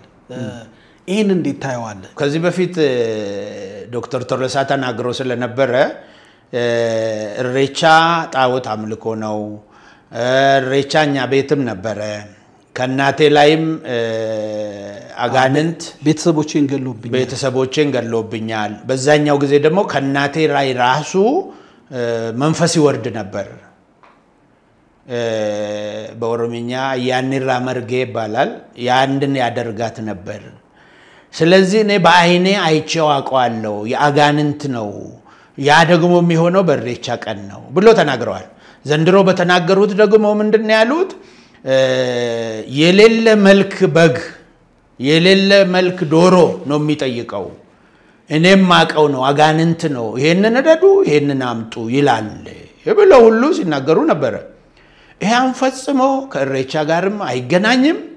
የሳቸው ሚሉት የሰፈር በኦሮምኛ ጢባርቱ ቃሉ ጢባርቱ ይባላል የጥንቆላ ነው ቀላቅሎ የሚያወሩት እሳቸው ባህሉን ከጥንቆላ ጋር ነው ያገናኙት አዎ እናታቸውንና ቤተሰባቸውን ያጠቃው ጥንቆላው ነው ይያልከን ነው ጥንቆላው ነው አሁን የጥንቆላው በእነሱ ቤት የነበረውን የቃሉ ሁለት አይነት ቃሉ ነው ያለው እንግዲህ ወደ ኋላ ልመለስና እሬቻ በሶስት ነው የሚከፈለው እንዲሁ ጀነራላይዝ ለማድረግ ለተመልካቹ እንዲገባው አንደኛው የጥንቱ እሬቻ የድሮው እሬቻ ምን አይነት እሬቻ ነው በአባ ሙዳ የሚመራ በቃሉ የሚመራ ይሄ ቃሉና አባ ሙዳ በምዕራብና በምስራቅ ወይም በደቡብ ኢትዮጵያ ነው የሚለያየው እንጂ አንድ ነው የሚመራ እሬቻ አለ እሬቻውን ብቻ ከወሰድን እሬቻ ብቻ አይደለም እንግዲህ በዓላት ሌሎች በዓላት አሉ ብያለሁ እሬቻውን ብቻ ከወሰድን በእነዚህ የሚመራ ከዋቄፈታ ስርዓት ጋር የተያያዘ ነው የዋቄፈና ስርዓት ወይም የዋቄፈታ ስርዓት ከስርዓቶቹ አንዱ ነው ይሄኛው በዛን ዘመን በጥንት ዘመን ክርስትናም እስልምናም በሌለበትም ሰዓት ሲያደርጉ የነበረው ነገር ነው የኦሮሞ ጎሳ ወይም ብሔር ከመፈጠሩ በፊትም የነበረ እኮ ነው ይሄ ኦሮሞ ያመጣው ብቻ አይደለም ጥንት ኢትዮጵያውያን ቀደም እንዳልኩት ከነመልከጼዴቅ ጀምሮ ያደረኩት የምስጋና መክተቻ በዓል ተብሎ በእስራኤላውያን እንደተጻፈ እነዚህም ነበር እስራኤላውያን ራሱ የተማሩት ከነዚህ ነው ከነመልከጼዴቅ ከጥንት ኢትዮጵያውያን ከኩሾችም ነው የተማሩት እነዚህ ራሳቸው እና አብርሃምም ራሱ ማን ነው ከነመልከጼዴቅ ነው እና አብርሃም ራሱ የተማሩት እና ምንድነው ይሄ አንደኛው ነው ሁለተኛው የእሬቻ አሁን ቄስ ቶሎሳና ዶክተር በቀለ በዳዳ የሚሉት አይነት ነው እሬቻ ብለው ተሰይመውታል እነሱ ይሄኛው ደግሞ ከምናልባት ከ200 ወይም ከ150 ዓመት ወዲህ ዴቨሎፕ ያደረገ ትክክለኛው የዋቄፈታ ስርዓትና ትክክለኛው የአምልኮ ስርዓቱ እየተዳከመና እየጠፋ ሲመጣ በሌሎች አምልኮ ወይም ሃይማኖት ምክንያት ተጽዕኖ እየተደረገበትም እየጠፋ በሚመጣበት ጊዜ በአጋንንት መንፈስ የተሞሉ ሰይጣን የተጸናወታቸው ቅድም ያልኩት ኢባርቱ ቃሉ ያልኩት እንዳው በኦሮምኛ ምን ይባላል ቃሉን ከንከንሴም ቤቱ ከደማፈግዲ ይባላል ቃልቻ ማለት የጥንቆላው ማለት ነው ሁለት አይነት ቃልቻ ነው ያለው ብያለሁ የራሱን አያቅም የሰው ይዘባርቃል ይባላል ይሄን እንግዲህ የኦሮሞ ተረት ነው ይሄ ባህል ነው ወይም ንግግር ነው ማማክሳ ይባላል በኦሮምኛ ይሄ የኦሮሞ ማማክሳ ሊመጣ የቻለው ዝም ብሎ አይደለም ትክክለኛ ያልሆነው ልክ አሁንኛ ሐሰተኛ ነቢያትና እውነተኛ ነቢያት እንደምንለው በመጽሐፍ ቅዱስ ውስጥ በእስራኤላውያን ባህል እውነተኛ ነቢያቶች ነበሩ እነ ኤርሚያስ እነ ኢሳይያስ እነ ሕዝቅያስ እነ ሚክያስ 400 ሐሰተኛ ነቢያትም ደግሞ ነበሩ ይላል በመጽሐፍ ቅዱስ ውስጥ እነዚህ 400 ለንጉስ ሕዝቅያስ ወደ ጦርነት ሲወጣ ራሱ ነብይ አምጡ ምናምን ሲባል 400 ውጣ ተከናወናለህ አለው አካብና ሕዝቅያስ ሲወጡ ይሄ ብቻ ነው ወይ ሌላ ተጠራጠረ ሕዝቅያስ በጣም ጎበዝ ነው ሌላ የለም ወይ ያለ ሌላ ነብይ የለም ወይ ያለ 400ውን አላመነም አይ አንድ አለ እሱ ደግሞ ለኔ መልካም አይናገርልኝም ማለት ንጉሱ የይሁዳ ንጉስ ለሁለቱም አንዱ የይሁዳ ንጉስ ነው አንዱ የእስራኤል ንጉስ ነው ለሁለት ከተከፈሉ በኋላ ማለት ነው እና የሰሜንና የደቡብ ተብሎ ነው የሚከፈሉትና አንድ አለ እሱም ደግሞ መልካም አይናገር እሱን አምጧል እሱ በሚመጣበት ጊዜ ውጣ ተከናወን አለው እሱ አይ አይደለም በትክክል ተናገራለሁ በትክክል እንደሚናገር እኮ ያውቀዋል ማለት ነው የነዚህ ሐሰተኛ እንደሆነ የ400ም ይታወቃል እንግዲህ ካልክ አንተም ትሞታለህ ሰራዊትም አይመለስም አትውጣ አይከናወንልህም አለው ድሮም እኮ ለኔ መልካም ነገር አይናገርልኝም አለው አሁን መልካም ነገር ስለማይናገር ሳይሆን እውነቱን ስለተናገረ እውነተኛ ነቢያትና ሐሰተኛ ነቢያት ድሮም አሉ ኤልዛቤል እነዚህ ናቸው አሁን ይያልከን ያለው እንደው ግልጽ ለማድረግ እነ ዶክተር ቶለሳ ሚሉት እነ በቀለ በዳዳ ሚሉት የሐሰተኛ መናፍስትን የሚያመልኩ በእሬቻ ስም ራሳቸውን የሰየሙ ልክ እስራኤል ማህበረሰብ ውስጥ እንደነበሩ ሐሰተኛ ነቢያት የነሱም ቤተሰብ አጥቅቷል ይሄ መንፈስ የቤተሰብ ጣጣ ነው የምትነባቸው የቤተሰባቸው ጣጣ እንጂ የማህበረሰቡ ጣጣ አይደለም እንዳውም ማህበረሰቡ ከእንደዚህ አይነት ነገር በጣም የሚቃወሙ አሉ ለምሳሌ አሁንኛ አካባቢ ነበር እኔ የተወለድኩበት አካባቢ እዛ አካባቢ አያንቱ የሚባል ይሄ ወራ ያነ ሄደን እንደ ቃልቻ አሁን የሚቆጠረው ፕሪዲክት ነው የሚያደርጉት ወደፊቱን እኔ የተወለድኩት በደሌ አካባቢ አሁን ዳቦ ሃና የሚባል አካባቢ በጥንት ጀምሮ የሚነገር ትንቢት ነበር ኦዳይማን አባሉ ይባላል እንደዚህ አይነት ትንቢት ተናጋሪው እገሌ ተብሎ የሚነገር አለ ከምን መናፍስት ጋር ያልተያዘ እና እሳቸው የተነበዩትን ልንገር እኔ ከሞትኩ በኋላ አሉ እኛ አያንቱ የሚባሉት የጥንት ኦሮሞ ምንም ክርስትና ምንም ባልገባ ጊዜ ነው እኔ ከሞትኩ በኋላ የኔ መቃብር ላይ አንድ ዛፍ ይበቅላል አሉ ያ የበቀለው ዛፍ አድጎ ተነስቶ ትልቅ ሆኖ ቅርንጫፉ ተመልሶ መሬት ሲነካ የኔ መቃብር ይጠፋና ትልቅ መንገድ እዛ ላይ ይወጣል አሉ ከብዙ ዘመናት በኋላ ትልቅ መንገድ እዛ ላይ ሲወጣ ነፍስ የሌላት ነገር መንገዱ ላይ የሮጠች ትመጣለች ብሎ ተነበየ መኪና ማለቱ ነው የድሮ የኦሮሞ ነቢያት ትንቢት ነው የለማ በዛን ዘመን ነፍስ የሌላት የኔ ሞቼ ተቀብሬ እኔ መቃብር ላይ ዛፍ ይበቅልና ዛፉ ተመልሶ መሬት ሲነካ ጫፉ ማለት ነው መንገድ ትልቅ መንገድ በኦሮምኛ ካራቦቾ አለ ወይ ዳንዲቦቾ ማለት በጣም ሰፊ መንገድ ማለት ነው የድሮ ዳንዲ ይታወቃል ቀጭን መንገድ ማለት ነው ዳንዲ ማለት አሁን ግን በጣም ሰፊ ነው በመናቡ የወደፊት ሊሆን ያለውን በትንቢት እያየ ነው እሱ በራእይ እያየና እየተነበየ ነው ይወጣል አለ ከዛ እዛ ላይ ደግሞ ነፍስ የሌለው ነገር ይሮጥበታል እቺ ነፍስ የሌላት ነገር ውስጥ ደግሞ የሰው ልጅ ቁጭ ብሎበታል ውስጥ አሉ የተመዘገበ ነገር ነው ቄስ ወይ በአፈ ታሪክ የተነገረ በልጅነታችን ሁሉ እየሰማን ማንም ሰው ያውቃል እዛ አካባቢ ስለዚህ ይያልከን የነበርከው አሁን ይሄ ትክክለኛ ነቢያቶቹ እነዚህ ናቸው ልልህ ነው የነ ዶክተር ቶሎሳ ጢባርቱ ናቸው እነሱ የሚሉት ከአጋንንት መንፈስ የተጸናወታቸው አምጥተው የቤተሰብ ጣጣ አምጥተው የኦሮሞ ባህል ሊያረጉ ነው የፈለጉት የኦሮሞ ባህል ነቢያትን የጥንቶቹን አያንቱ አባሙዳ ቃሉ ምትላቸውን የተነበዩትን እኔ ልንገርህ ብዬ ነው አሁን ምሳሌ ይሄን ብቻ አይደለም የተናገሩት ቀጥሎ ምን አለ መሰለ ሰውየው ከዛ በኋላ ከብዙ ዘመን በኋላ ደግሞ አሞራ የሚመስል ሰማይ ውስጥ የሚሮጥ ነፍስ የሌለው ሰው የሚቀመጥበት ነገር ይመጣል አለ ፕሌም ማለቱ ነው ይሄኮ እንደዚህ ያሉ ሳቸው የተናገሩት በዚህን ዘመን ኦደሂማን አበሉ ትንቢት ተናጋሪው ገሌ ተናገረው መጣ ብሎ እየተናገረ በኦሮሞ ማበረሰብ የቀድሞ ነገር የሚናገሩ አባቶች ነበሩ አዎ እንደነ ኢሳያስ እንደነ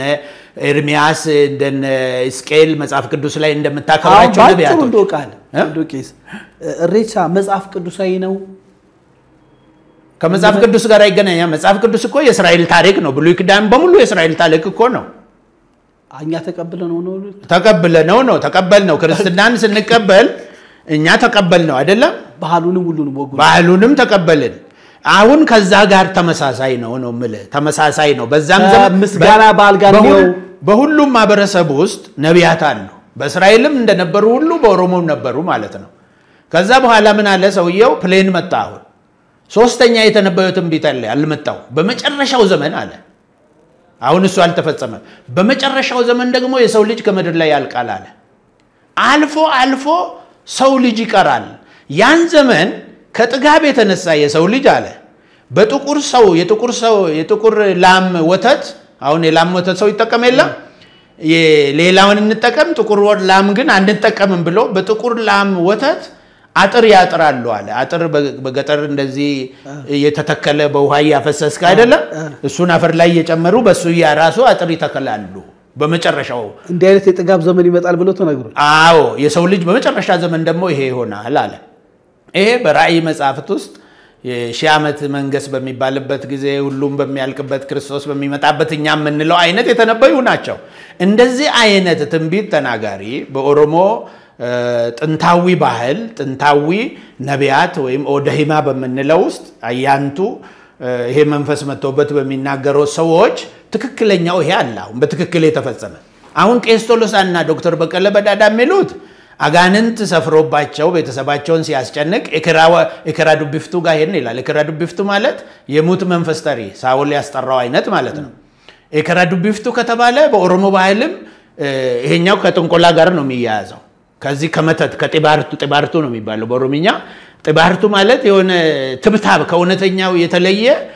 የማይፈለግ ቅድም እንዳልኩ ፈግዱ ይባላል ፈጉ ማለት መዋሸት ማለት ነው ከውሸትም ከፍ ያለ ነው ፈጉ ምንም እውነትነት የሌለው የሚቀባጥር ቀባጣሪ ማለት ነው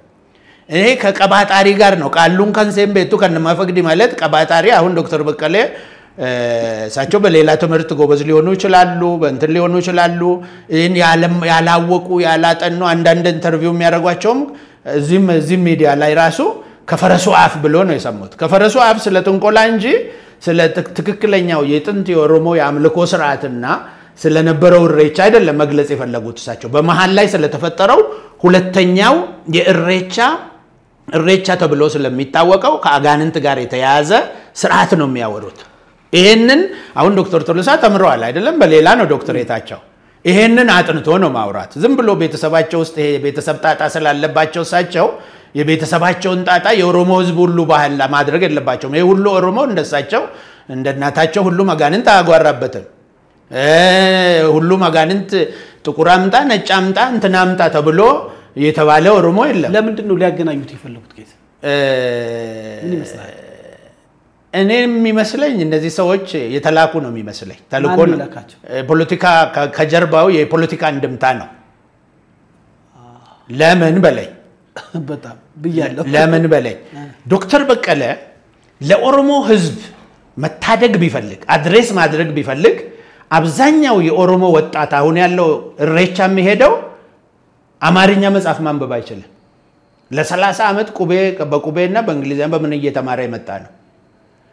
እውነት ማህበረሰቡን አድሬስ ማድረግ ቢፈልግ በአማርኛ መጽሐፍ አይጽፍም እሱ የጻፈው መጽሐፍ በአማርኛ ነው እንጂ በቁቤ አይደለም በቁቤ ጽፎ አይሽ አሁን በቁቤ ጽፈ ለአማራ ህዝብ ደብትበትና አማራ ህዝብ ያነባል ስለዚህ ኦሮሞን አይደለም አድሬስ ማድረግ የፈለገው የሆነ አካል ከጀርባው መጽሐፉን አሳትሞ እነዚህ ሰዎች ሂዱ ተናገሩ የፖለቲካ ተኩሳት አለ ዳይላ አሁን ከጀርባ በኢትዮጵያ ወንጌላውያን ቤተክርስቲያን ውስጥ የተከበሩ ትልቅ የሃይማኖት ሰው ብዙ ሰው የሚሰማቸው ናቸውና እንደው ተልኳል ማለት አይከብድም ዶክተር ቶሎሳን የሚሰሙት ለምሳሌ አሁን እሳቸው በሚኖሩበት ሀገር እሳቸው ያለበት አትላንታ ቸርች አብዛኛው የኦሮሞ ማህበረሰብ የለም ጥቂት ነው እዛ ውስጥ አብዛኛው ሌላ ማህበረሰብ ነው እነሱን ላለማስቀየም ነው ከድሮ ጀምሮ ዶክተር ቶሎሳ የሚያረጉት አረ ዶክተር ቶሎሳ እኮ ለኢትዮጵያ ክርስትና ብዙ ዋጋ ይከፈሉ ምን ከፈሉ ብዙ ሰው የሚወዳቸው ምን ይውደዳቸው ይወደዱ እኔም አልጠላቸው ግን ምን ከፈሉ እዚህ እኮ ስንት ዋጋ ይከፈሉ ከዚህ በፊት ኢንተርቪው አድርጋቸዋለሁ ሰሞኑን እንዳው ምን አሉ እርሶ መጥቶ የጠየቃለ ወይ እስካሁን አሉ ከዚህ በፊት ደን ጠይቀናቸዋል በሌላ ጉዳይ ማለት ነው በዚህ በሬቻው ኬስ አይሆን ሬቻ ሚዲያ ላይ ስለተናገሩ ሚዲያ ላይ ነው መልስ ምን ሰጣቸው ያንንም እንዲሁ ሲያበዙ ኢንተርቪው አድርገንላቸዋል ከ25 አመት በፊት ያኔ ኢንተርቪው ባደረግነው ቤተል መጽሔት ላይ አውጥተናል ቤተል መጽሔት ቁጥር 5 ላይ ከ25 አመት በፊት ምን ብሎ ሰበኩ ጉለሌ ቤተል ላይ እሳቸው የኢትዮጵያ ክርስቲያኖች መውደቅን ይፈራሉ መቼ ተነሳችሁና ነው መውደቅን የምትፈሩት አሉ ይሄንኑ ከ25 አመት ስቴዲየም ላይ ሲሰብኩ መስከረም 1 ላይ ይችኑ ቃል ደገሙ መውደቃችን ማን ነው መነሳታችን ሳይታወቅ ኢትዮጵያ ክርስቲያን መውደቅ ይፈራል መች ተነሳንና አሉ ከዛ ኢንተርቪው ስናደርግላቸው እንደዚህ ያልኩ እኔ ራሴ ነኝ ጋዜጠኛው ፈራለው ስላለኝ እኔ ራሴን ኢንተርቪው ያረኩት እንዳው በጣም ነው ያደነቁኝ ያን ቀን እና ምን አይነት ሜሞሪ ነው የ25 አመት የምታስታውሰው አንተ አሉ የዛሬ 25 አመት እቺን ቃል ተናገሩ ቃል አልተቀየረችም ዛሬም ደግሞ ይሄንን ተናግረዋል ቄስ እንዳው ለመሆኑ ልጠይቆት አልኳቸው የኛ ክርስትና እንዳው ወድቋል እርሶ የሚሉት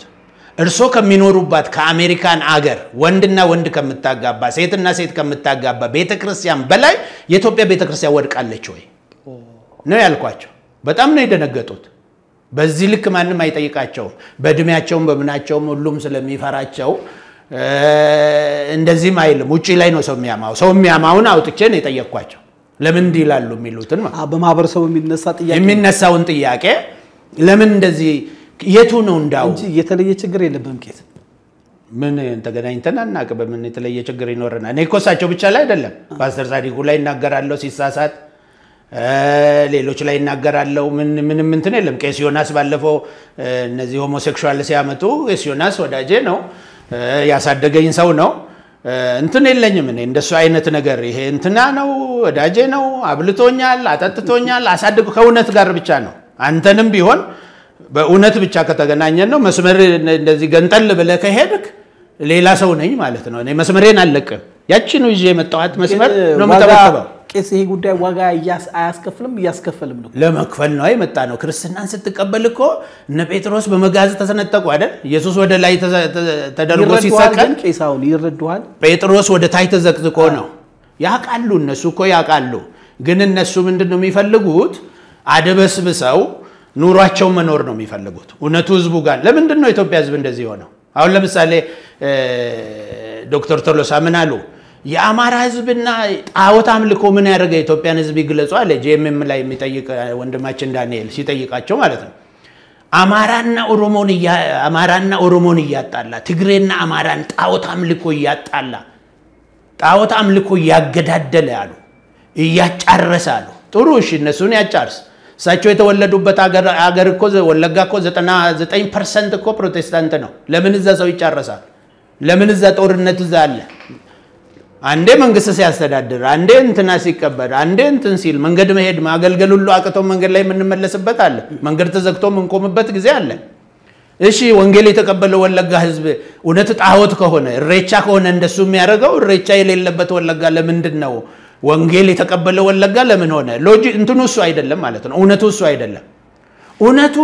እኛ ሃይማኖት መሪዎች የተባሉት ራሳቸው ኢትዮጵያ ውስጥ ምንኖር እኛ እውነት መኖር ስላቃተን የስብከቱ መቆለበጣ ነው የውሸት ነው እና ቀድሜ ልንገር ልጨርስልህ ሳቸውን የጠየቁ ኢንተርቪው ያረኩ ጊዜ ምንድነው ያሉት አይኔ እንደሱ ማለት አይደለም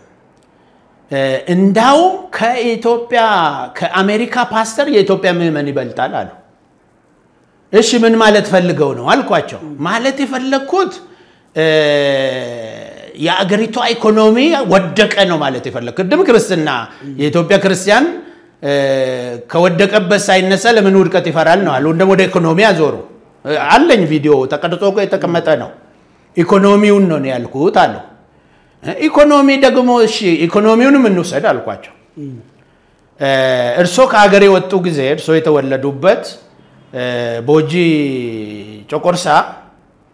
ወይም ዶጂ ድርመጂ በዛ ነው ወጥቶ መኪና መንገድ አሁን ወጥቶ አሶሳ የሚሄደው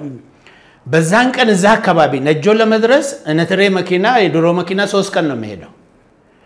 አሁን ግን ሰላም ባስ ነበር ያኔ በብቸኝነት አሶሳ የሚሄደውና ሰላም ባስ 7 ሰዓት ላይ እርሶ በር ላይ ነው የሚያልፈው መሰረተ ልማት ኢኮኖሚው ምኑም ምንድነው ይሄ IMF ወርልድ ባንክም 2 ዲጂት አድርጋለች ያለ ነው ኢትዮጵያ እየመሰከረ ያኔ እና አላደገችም ይባላል ወይ በኢኮኖሚስ ቢሆን ይሄ ለውጥ ቢያንስ አሁን የመኪናውን የ3 ቀን መኪናና የ3 ቀኑን መንገድ በ7 ቀን በ7 ሰዓት ሲደርስ ሰው በር ላይ ይባላል ወይ አልኳቸው እንዲ ማለቴም አይደለም አሉ በዚህ ማምለጥ አቃታቸው ምንድነው ቄስ ማለት የፈለጉት ታዲያ አልኳቸው ማለት የፈለጉት ፍታዊ የሀብት ክፍፍል የለም አሉ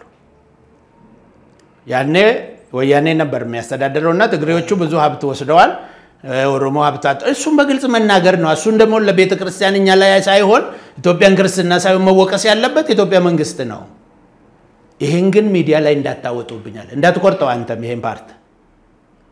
ቺናውንም ማወራትም ያ በነጻነት የዋሊታ ሚዲያ ሳቸው ያሉትን ነው በነጻነት ሐሳብን እንደ ተቀርጾ ነው ያለው ይሄን ከመንግስት ጋር ስለሚያጋጨኝ በጊዜው ከኢህአዴግ መንግስት እቺ ሚዲያ ላይ እንዳትለቁብኝ አለ ቆረጥንላቸው ትልቅ ሰው ስለሆነ አናሳጣቸውም ብለን መንግስት ጋር ምን ታደኛስ ብንቆርጡ ቄሳት ፈቀደልንም አይ ያኔ ለመኑና አሁን መች ለመንኩ ነው እኮ እንዳትቆርጥ ያልኩ ነው ሳቸው ቁረጡልን ነው ያሉት ስለዚህ ለመናቸውን አስተናገደን ፈቃዳቸውም ስለሆነ እኛ ደግሞ እናንተ እንዳትቆርጡ ያልኩ ነው ቁረጡልኝ ብል ትቆርጡልኛላችሁ ለምን መሰለ እሳቸው በወንጌላውያን ቤተክርስቲያን ውስጥ ትልቅ አባት ናቸው እንግዲህ በቅርቡ እንኳን መስቀል አደባባይ በነበረ ፕሮግራም ላይ ያቀርቡት ቃል አለ በየአመቱም እየመጡ ሀገራችንን ወደ ንሳ ወደ ፍቅር ወደ አንድነት እንድንመጣ የሚጸልዩ አባት ናቸውና በዛ ነው ምናቃቸው አንተ ደግሞ ቻሌንጅ እያረክ ነውና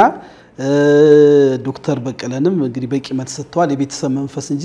ከኦሮሞ ማህበረሰብ ጋር ማይገናኝ ነው ብለ በዚህ መልኩ ሰጥተናልና ትንሽ እንደው ከሳቸው ያው ጋንንቱ ያስጨንቀኝ ነበር ይላል እኮ በ9 አመቴ ነው ይላል እንደ ቃልቻ ሂደን ነው የጠየቅነው ራሱ ቃሉ ከሆነ የትኛውን ቃሉ ሂዶ ነው የሚጠይቀው እሱ ቃልቻ ሂደን እየጠየቅን ነበር አለ ዶክተር በቀለ ምንድነው እሱ አወሳስቦ ያቀረበው የራሱ የቤተሰብ ጣጣ አለ እኮኛ አካባቢ ለምሳሌ ነው የአጎቴ ሚስት አባጨፍ የሚባል ቃሉ አላቸው እሱ የሚለው አይነት እንትን መንፈስ የአባገዳዎች አባሙዳዎች በዛን ዘመን ልጆች ሆነን እኛ አካባቢ አልጠፋም ነበር እኔ ልጆኛ ቃሉ ለብቻ ያከብራሉ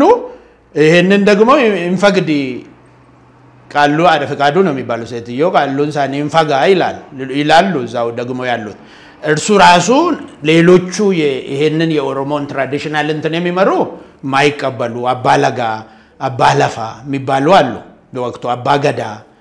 የሚባሉ አሉ የአካባቢው አረዳውን እንትኑን የሚያስተዳድሩ አሉ ማህበረሰቡን በባህላዊ ነገር ማለት ነው ያንንም ራሱ አለ ኮሱ የሚለው አይነት ያንን ወስዶ እሱ ምን አደረገው የዋናው የኦሮሞ ባህል መገለጫ አድርጎ አቅርቦታል አንዳንድ ሰዎች ምን ጥያቄ ያላቸው በቪዲዮ የተደገፈ ማስረጃ ለማጥራት ለምን አልጠየቅም እንዳይሉኝ አሁን በሆራ አርሰዲ በሚደረገው ባህል ላይ አሁንም ቂቤ እየቀቡ የሚያጓሩ ቪዲዮዎች ይታያሉ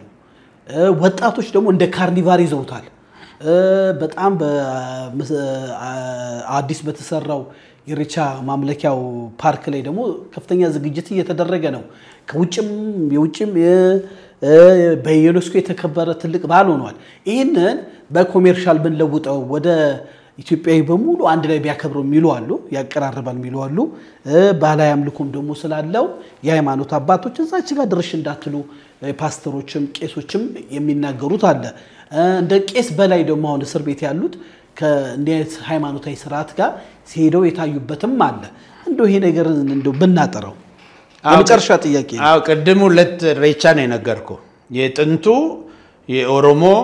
የአምልኮ ስርዓት የነበረው ሬቻ በአባሞዳ የሚበራው በየሃለው አይደለም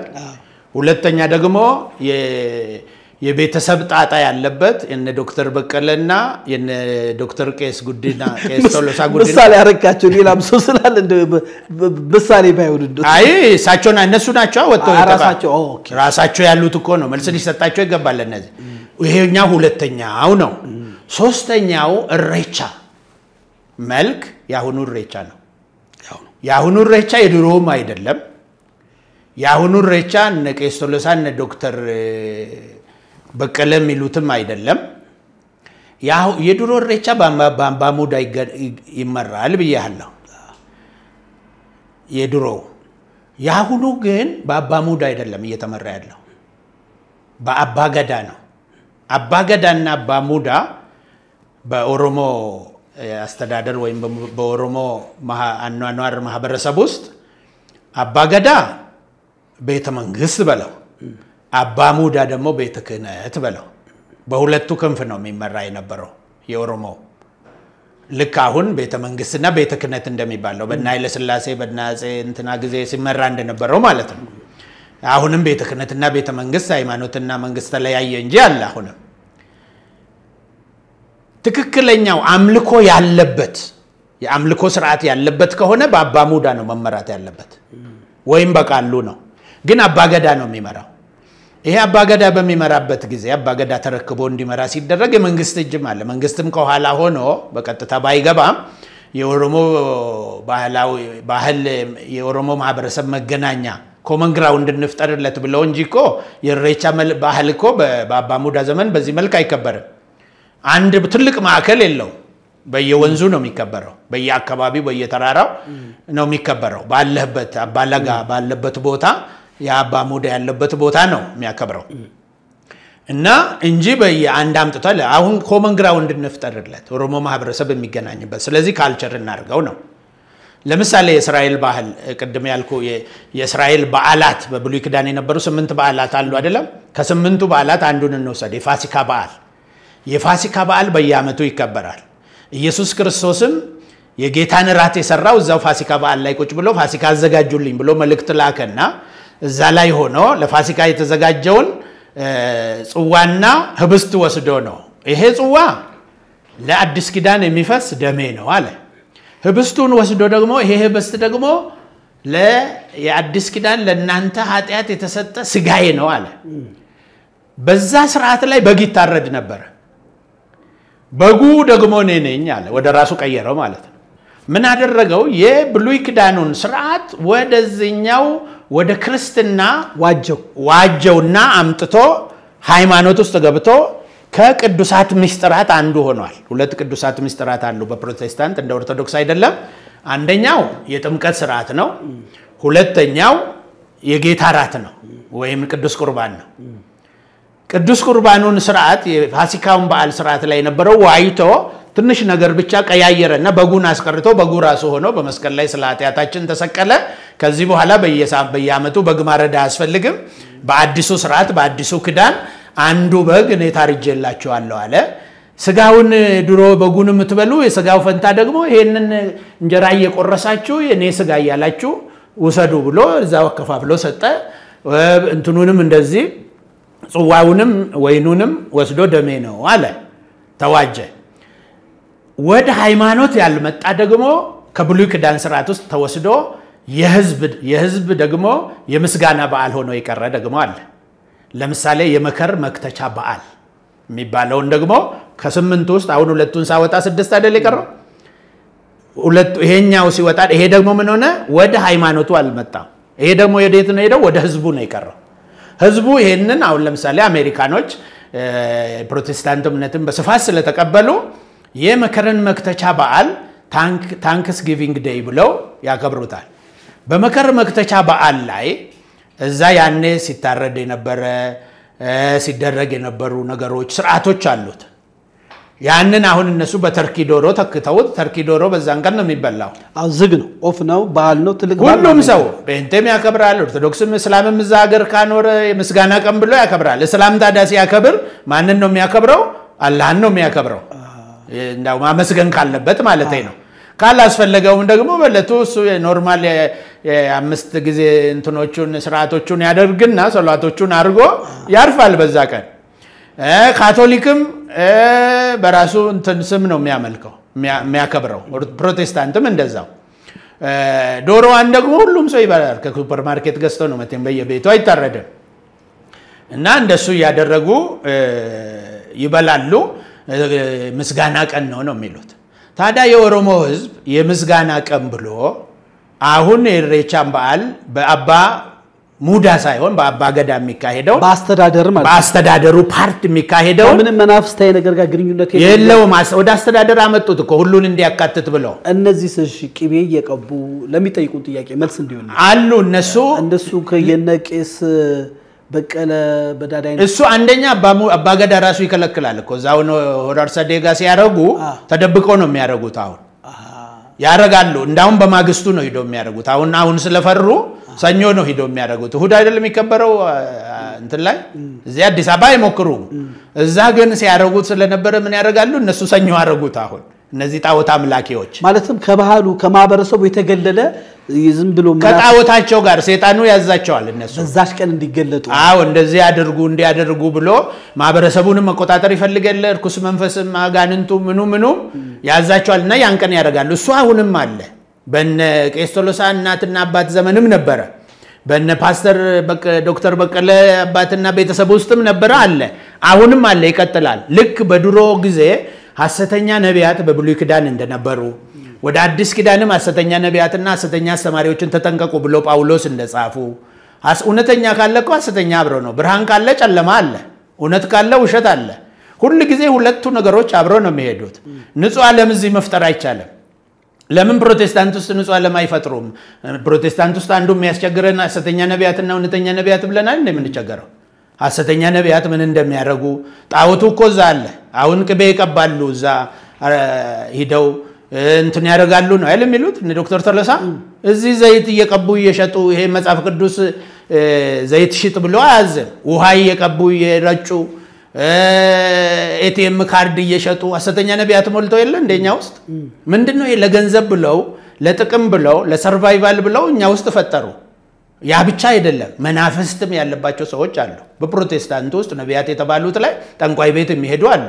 አልገባኝም ጠንቋይ ቤት ሄደው ነገር በጣም እየተደጋገመ ነው ስፔሻሊ እጃቸው ላይ ከሚያርጉት ቀለበት ጋር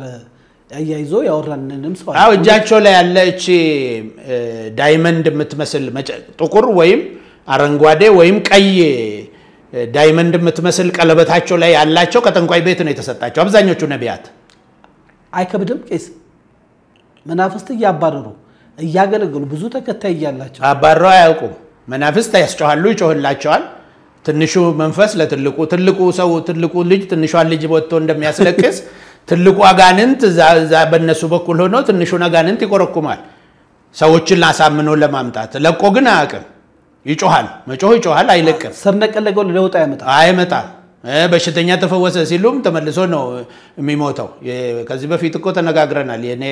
የሚስቴ ወንድም ሁሉ ራሱ እነዚህ ሐሰተኛ ነቢያት ድናል ብሎ መድኃኒት ተቀብሎ ምናምን ገደሉት አላልኩ እንደዛው ብዙ የገደሉት ሰዎች አለ እንደሱ ነው የሚያረጉት እንጂ ድኖ ማዕቅም አጋንንትም ለነሱ ጮሆላቸው ለቆላቸው ማዕቅም በመናፍስት እንደሚንቀሳቀሱ ደግሞ ከሚያረጉት አሁን ደግሞ ይሄ መናፍስት አሰራሩ ከምን ጋር ተያይዟል ከዚህ በፊት ስንጮ የነበረው ከኒው ኤጅ ሙቭመንት ጋር ተያይዟል በሳይኪክ ፓወር ነው ብዬ ወደ 5 መጽሔት እንዳውም ወንድማችን ሐዋርያ ታምራት ታረቀኝም በስንት ምክር ከሌሊቱ እስከ 9 ሰዓት ቁጭ ብዬ መክሬው ተው ይሄን ነገር ይሄ የመንፈስ ቅዱስ አይደለም ሳይኪክ ፓወር ተለማምዶ ነው ያመጣው ነፍሴ ከውስጤ ወጣ ትሄዳለች ይለኛል ማን ነው ታምራት ታረቀኝ አረ ትልቅ አገልጋይ ነው ታወቀ ትልቅ አገልጋይ ነው እኮ መክሬው ነው አሁን ወደ ወንጌሉ መለስኩት እኔ ሳንዴ ስኩልም ያስተማርኩት እኔ ነኝ ደህንነትም ያስተማርኩት እኔ ነኝ ሱማ አኩርፏል በወቅቱ ብዙ አይነት ጥቃትም ሊያደርስብን እኔም ባለቤቴም ልጄም ላይም ብዙ ነገር አድርገዋል በወቅቱ ማለት ነው አሁንም ሊያረጉ ይችላሉ ከዚህ በኋላ ማረጉም የሚል ነገር የለኝም ግን ምንድነው ያልኩት እኔ በጌታም ስላሳደግኩት ይሄን ሰው እሱ መስክሯል ወጥቶ ተናግሯል በወቅቱ ይሄን ተው ወንጌል ብንሰራበትስ ነው እኮ ያለኝ በአፉ በሳይኪክ ፓወር ወንጌል አይሰራም ሰው ብናመጣትስ በዚህ አይሰራም ቄስ ከትልቅ ይቅርታ ጋር ይሄ በጣም ጥልቅ አንድ ህፃን ልጅ ወጣ አይታል ይሄንን ከተናገረች በኋላ የተለያዩ ሰዎች ሐሳብ እየሰጡ ነው ያም ከሃይማኖት ቤተሰብ ጋር ይሄ ነገር እንዴት ጥልቅ ግንኙነት የቆየ ታሪክን ያለው እየተነገረ ያለበት ሁኔታ ነው በሰፊው መረጃ አጠናክረ ይሄንን የሚመለከታቸው አካላትም እንደው ፍለፊትም አምጥተን ብናወያይ አይሻልም ቄስ ምንም ችግር የለውም እኮ ለኔ መረጃ ያስፈልገው ምን ያለፍኩበት የኖርኩበት ስለሆነ ዝም ብዬ ነው መተነተንልህ ይሄንን ያየሁትን ሌሎቹ ስላላዩት ስላልኖሩበት ያኔ አሁን እንደዚህ ብለን ሃይማኖቱንም ላለማስወቀስ ለፕሮቴስታንቱም ለወንጌል አማኙ ለመጠንቀቅ ብለን እየሸፋፈን ነበር የመጣ ነው አሁን ግን ራሱ እየተገለጠ ስለመጣ ምትሸፍነው አይነት አይደለም አብዛኛው በሳይኪክ ፓወር ነው በኤነርጂ ነው ይሄ ምንድነው ፖዚቲቭ ኤነርጂ ኔጌቲቭ ኤነርጂ ያሉ ሚሉት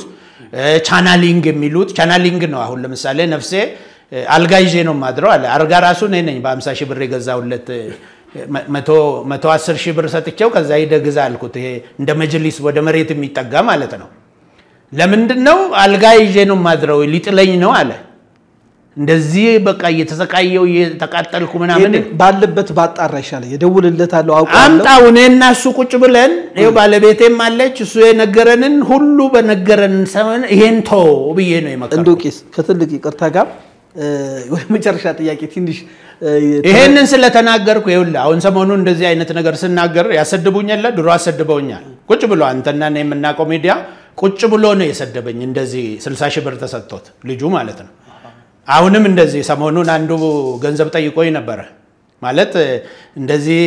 ለምን ተሰደብከኝ ብዬ ስደውልለት አንተም ከከፈልከኝ መልሽ ያሞግዛለሁ ምን ችግር አለው ነው ገንዘብ ከፍለው ሁሉ ያሰድቡሃል አሁን የክፍያ ነገር ነው ማለት በቃ ከፍለው በቃ ሚዲያ ላይ ወጣና አጥረግርገው ይሉሃል እነዚህ ወንጌልም ምንም ሐላፊነትም የሌላቸው ምን የሌላቸው ስምን ያጠፋሉ እንትን ይላሉ የስም ማጥፋት እንኳን ማንንም አይፈራም የነሱ እንደዚህ አይነት አሉ ይሄ ምንድነው አሁን ይሄን ስለተናገርኩ ራሱ የሚከተሩ ሰዎች አሉ ምክንያቱም ይሄ መጽሐፍ ሲታተም ቅድም ያልኩት ዶክተር በቀለ መጽሐፍ አሳተመው የመጣው እውነት ለኦሮሞ ቢሆን በኦሮምኛ ይጽፍም እንደ ኦሮሞ ወጣት አድሬስ አረግም እንደ አቻምለ ታምሩ የአማራም ነው ስላለ አማራም ቢቀላቀል አሁን መጥፎ አይደለም ባሉን ማለት እኮ ነው መጥፎ ነገር አለው አንተ ቄስ ሆነ ወደ ባሉ ውጡ ይያልከን ነው ውጡ ይያልኩ አይደለም እኔ ጀም አላቅም ሂዱም ይያልኩ አይደለም ግን ሰዎቹ ካልተው በማጥላላትና ሰይጣን ነው በማለት አይደለም ድሮም ሰይጣን ነው ምንም ሰይጣን ነው ይላሉ ዶክተር ተለሳው ማታ ሳሰማቸው ነበር በቀደም የሰጡት ላይ ሰይጣኑን ተናግሮ አያቅም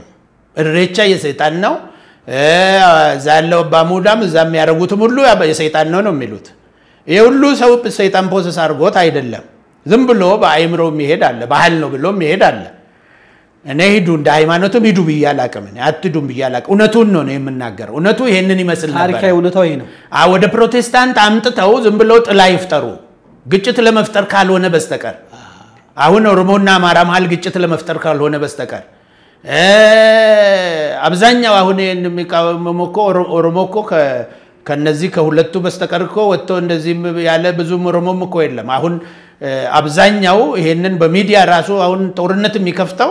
አማራ ነው በቃ መጣብህ ኦሮሞ ባህሉን ይዞ ከከተማ ሊያስወጣ ነው ምናምን አይነት ነው እነሱ ደግሞ እየተከላከልንልህ ነው እንዳይመጣብህ ያረግን ነው በርን ዝጋ ምናምን ይያሉት ነው ለምን በር ይዘጋል አዲስ አበባ ህዝብ ኢሬቻ ቀን ፈርቶ እኮ ነው ከሚፈራ ይሄ ማንንም ንብረት አይፈርጥም ቢዝነሱን ቢሰራበት አንተ እንዳልከው ንግዱን ቢነግድበት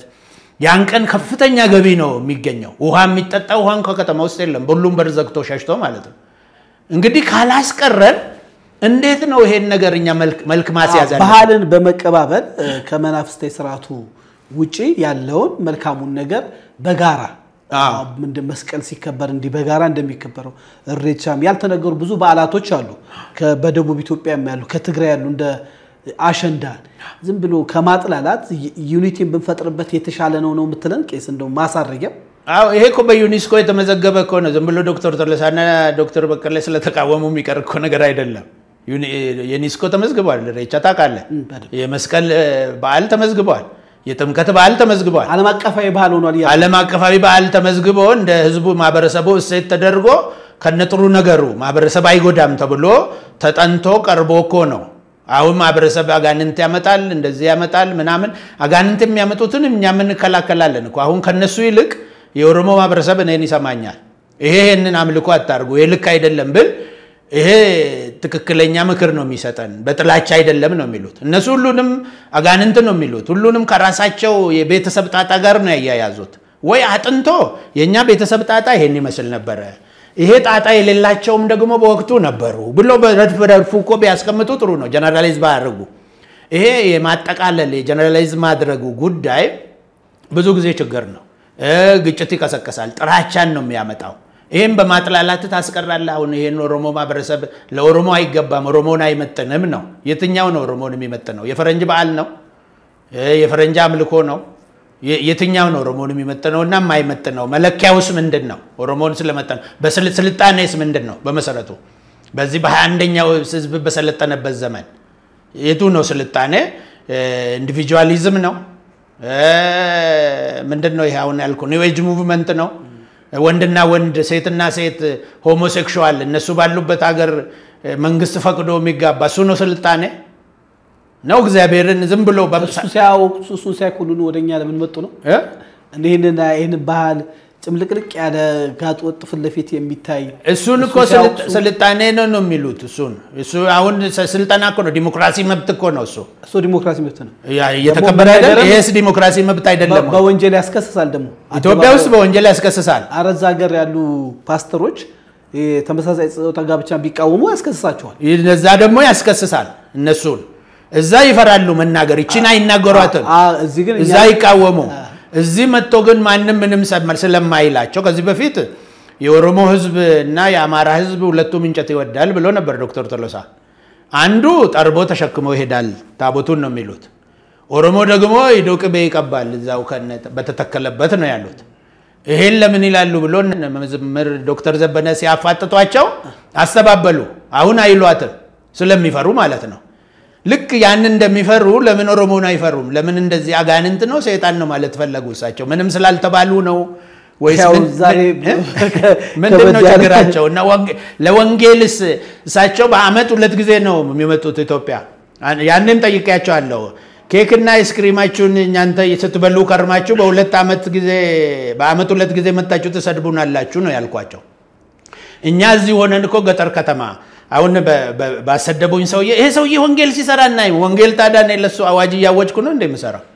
ገጠር እኔ ያልገባሁበት ገጠር በግሬ አይደለም ማበረሰባችንን ከሆነ ደቡብ ኦሮሚያ ደቡብ ሻኮ መጀንግር ምን ሳይል በየፌስቡክ ላይ ደግሞ ለጥፋለሁ ከፈለጉ ገብተው ማየት ይችላል ስደውልም እኔ የለውም ትለኛለህ ብዙ ጊዜ አዎ የለውም እየሰራን ነው ግን እዚህ ሚዲያ ላይም ደግሞ መስበክ ሲኖርብን እንሰብካለን ይሄን መናገር ምን መጣው እነሱ እንደዚህ አይነት ጥፋት ባያመጡ እኮ የለመናገር አንመጣ ወንጌላችንን ቀጥ ብለን እንሰራለን ሲሳሳቱ ግን ማህበረሰቡን ሲያሳስቱ ሰዎች ባላስፈላጊ መንገድ ሲመሩ እኛ ስለሆነ ዋጋ መንከፍለው እነሱ አሜሪካ አላቸው ሌላ ሀገር እኛ ሌላ ሀገር የለንም ይሸሻሉ ይተኩሱና ዶክተር በቀለም ቢሆን ዶክተር ቶሎሳ ተኩሶ ነው የሚሄዱት እኛ ነው ለምን ሄደ ወለጋ እኔ የት ነው የተወለድኩ የት ነው አገሬ ወለጋ ነው እንዴ ያሉ ለምን ወለጋ ሄደው አስተካክሉ ለምን አይሰብኩ ለምን እዛ ያለውን ሸኔ ጦርና የመንግስት እንትን ለምን አያስታርቁ ታዋቂ ሰው ከሆኑ ማለት ነው እኔ ከሳቸው ምንም ጥላቻ የለኝም ግን ዝም ብሎ እዚህ ጋር ለሚዲያ ኮንሰፕሽን በሚሆን መልኩ በምን ምናምን ዝም ብሎ የሆነች ነገር ተናግሮ ከዛ በኋላ ደግሞ ውጡና እንትን በሏቸው እነዚህ የሚሉ የጣዖት አምልኮ ላይ ሰው የሚገፉ ምናምን እኛ ወደ ጣዖት አምልኮ ሰው ገፍተና እናቀም የኦሮሞ ህዝብ በሙሉ ከጣዖት አምልኮ እንዲወጣ ነው የምንፈልገው እኔ እንደ ክርስቲያን በአንድ እግዚአብሔር እንዲያምኑ በአብ ወልድ መንፈስ ቅዱስ አንድ አምላክ እኛ በአንድ አምላክ የምናመልክ ነን ሶስቱ አብርሃሚክ ሪሊጅንስ የሚባሉ እስልምናም አንድ አምላክ ይላል ኦርቶዶክስም አንድ ማነው ክርስትናም አንድ አምላክ ይላል አይሁድም አንድ አምላክ ነው የሚለው የኛ የክርስቲያኖቹ የሚለየው አብ ወልድ መንፈስ ቅዱስ ካልን በኋላ ሶስት አካላት አንድ አምላክ እንጂ ሶስት አምላክ የለውንም አንድ ጌታ እንጂ